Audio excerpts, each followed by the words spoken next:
আসসালামু আলাইকুম। প্রিয় বন্ধুরা, আশা করি আপনারা ভালোই আছেন। আমিও আপনাদের দোয়ায় আলহামদুলিল্লাহ ভালোই আছি। আজকে আমার মন কিছুটা বিষণ্ণ, কারণ আমি আজকে যে টপিকসটি নিয়ে আপনাদের সাথে আলোচনা করব সেই টপিকসটি হচ্ছে মব জাস্টিস। আজকে আমি আসলে 3টি ঘটনার কথা আপনাদেরকে বলবো, যা ইতিমধ্যে আপনারা জানেন। তারপরে আপনাদের সাথে বিষয়টা নিয়ে একটু আলোচনা করব।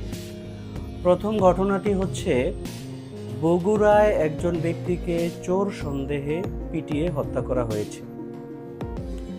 এখন ওই ব্যক্তি কি চুরি করেছেন নাকি চুরি করেন নাই, সেই বিষয়টা কিন্তু সাক্ষ্য এবং প্রমাণ এবং এর মাধ্যমে বিচারের দাবি রাখে। দ্বিতীয় ঘটনাটি ঘটেছে জাহাঙ্গীরনগর বিশ্ববিদ্যালয়ে। সেখানে একজন ছাত্রলীগ নেতাকে, যিনি একটা গুরুত্বপূর্ণ পোস্টে ছিলেন, তাকে পিটিয়ে হত্যা করা হয়েছে। এখন কেন ওনাকে পিটিয়ে হত্যা করা হলো? উনি কি এমন কিছু করেছেন যেই কারণে ওনার মৃত্যুদণ্ড পাওনা ছিল? যদি এমন কিছু করে থাকেন যেই কারণে ওনার মৃত্যুদণ্ড পাওনা ছিল, তাহলে অবশ্যই ওনাকে পুলিশের হেফাজতে দিয়ে আদালতে পাঠিয়ে তার বিচারটা সুনিশ্চিত করতে হবে।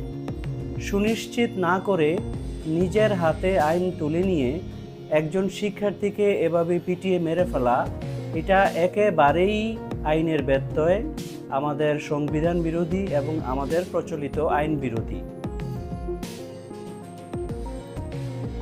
তৃতীয়ত, আজকে একজন সম্ভবত মানসিক ভারসাম্যহীন ব্যক্তি, উনি ঢাকা ইউনিভার্সিটির একটা হলে গিয়েছিলেন, ওনাকে চোর সন্দেহে পিটিয়ে হত্যা করা হলো। উনি কি চোর ছিলেন নাকি মানসিক ভারসাম্যহীন ছিলেন? যেই রকম আনন্দ ঘন পরিবেশে ওনাকে চোর সন্দেহে পিটুনি দেওয়া হলো, ওনাকে খাওয়ার সুযোগ দেওয়া হলো, তারপরে ওনাকে খাওয়ার পরে আবারও পিটুনি দেওয়া হলো, যার ফলে ওনার মৃত্যু ঘটল। বাংলাদেশের একটা প্রধান এবং প্রথম সারির সবচেয়ে গুরুত্বপূর্ণ একটা ইউনিভার্সিটিতে একজন মানসিক ভারসাম্যহীন মানুষকে এই রকমভাবে পৈশাচিক কায়দায় পিটিয়ে হত্যা করার কি মানে আছে? আমরা কি একটা মবের মূল্যকে পড়ে গেলাম?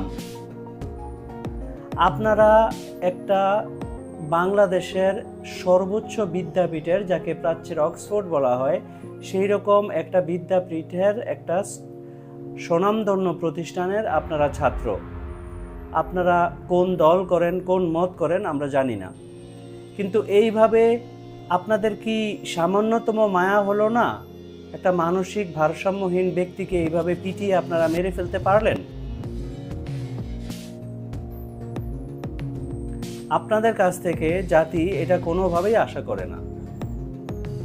আশার কথা হচ্ছে বাংলাদেশের সিভিল সোসাইটি, অনেক বিজ্ঞ আলোচক এবং বৈষম্য বিরোধী ছাত্র আন্দোলনের নেতৃত্ব এবং নেতারা এই বিষয়ে জাহাঙ্গীরনগর ইউনিভার্সিটিতে এবং ঢাকা ইউনিভার্সিটিতে ওনারা যথাযথ ব্যবস্থা নিয়েছেন এবং বলেছেন যে এই রকম মব জাস্টিস কাম্য নহে, আইন নিজের হাতে তুলে নেওয়া যাবে না এবং সাধারণ মানুষকে এইভাবে হত্যা করা যাবে না।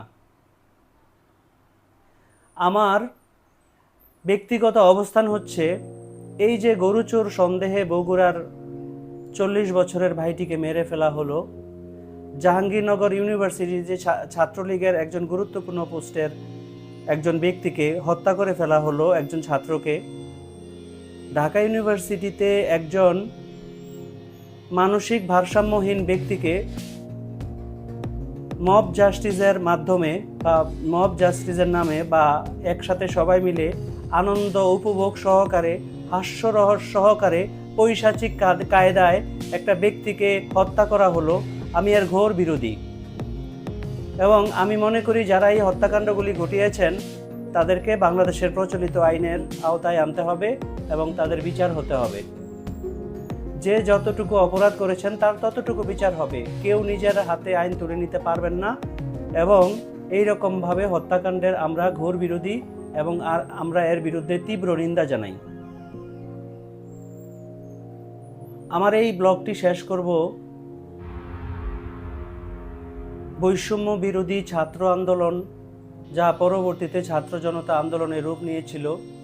এই আন্দোলনের মহান শহীদদের, বীর পঙ্গু যোদ্ধাদের এবং এখনও যারা চিকিৎসার জন্য হসপিটালে কাতরাচ্ছেন তাদের প্রত্যেকের প্রতি ভালোবাসা, স্নেহ এবং কৃতজ্ঞতা জানিয়ে আমি আমার এই ব্লগটি শেষ করছি। আপনারা সবাই সুস্থ থাকুন, ভালো থাকুন এই প্রার্থনা করছি। আসসালামু আলাইকুম ওয়া রাহমাতুল্লাহ।